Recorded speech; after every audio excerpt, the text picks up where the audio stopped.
진범 논란에 휩싸인 화성 8차 살인 사건의 범인, 경찰이 이춘재라는 결론을 내렸습니다. 이 범인으로 몰려서 20년 동안이나 옥살이를 한 윤모 씨에 대한 과거 수사가 잘못됐다는 걸 사실상 인정한 건데요. 경찰은 이춘재 자백은 당시 사건 현장 상황과 대부분 부합하고 반면 윤 씨의 과거 자백은 그렇지 않았다는 점을 이유로 들었습니다. 더 자세한 내용 알아봅니다. 안윤학 기자. 네, 경기 남부지방경찰청에 나와 있습니다. 네, 오늘 경찰이 이 화성 8차 사건 수사 상황에 대해서만 별도의 브리핑을 했는데 범인은 윤 씨가 아닌 이춘재라고 밝혔죠?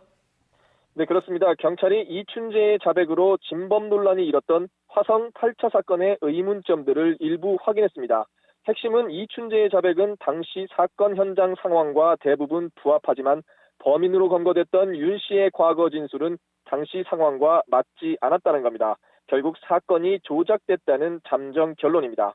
먼저 경찰은 이춘재가 피해자 14살 박모양의 집에 들어갈 때 침입 경로와 가옥 구조, 그리고 피해자의 모습, 범행 수법 등에 대해 구체적이고 일관되게 진술하고 있다고 밝혔습니다.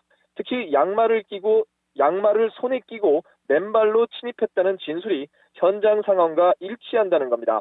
피해자 목의 상처 또한 헝겊 등을 끼지 않고서는 남을 수 없는 상처라는 점, 그리고 당시 범행 현장에 남은 발자국 등이 다리가 불편한 윤 씨의 것으로 보기에는 힘들다는 설명입니다. 이춘재는 또 범행 뒤에 박양의 속옷을 새 것으로 갈아입혔는데 당시 박양이 속옷을 뒤집어 입은 채 발견됐다는 점도 이춘재의 진술을 뒷받침한다는 겁니다. 반면 범인으로 특정됐던 윤 씨의 과거 자백은 현장 상황과 모순됩니다.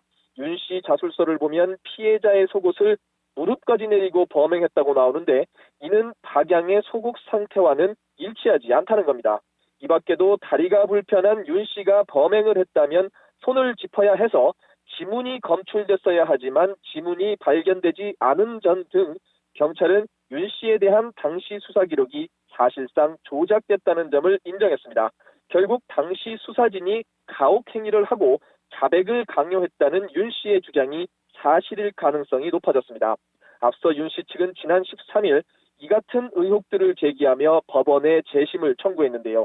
오늘 경찰 브리핑으로 앞으로 진행될 윤 씨의 재심 절차가 비교적 원활하게 진행될 수 있을 거라는 전망이 나오고 있습니다. 지금까지 경기 남부지방경찰청에서 YTN 안유락입니다.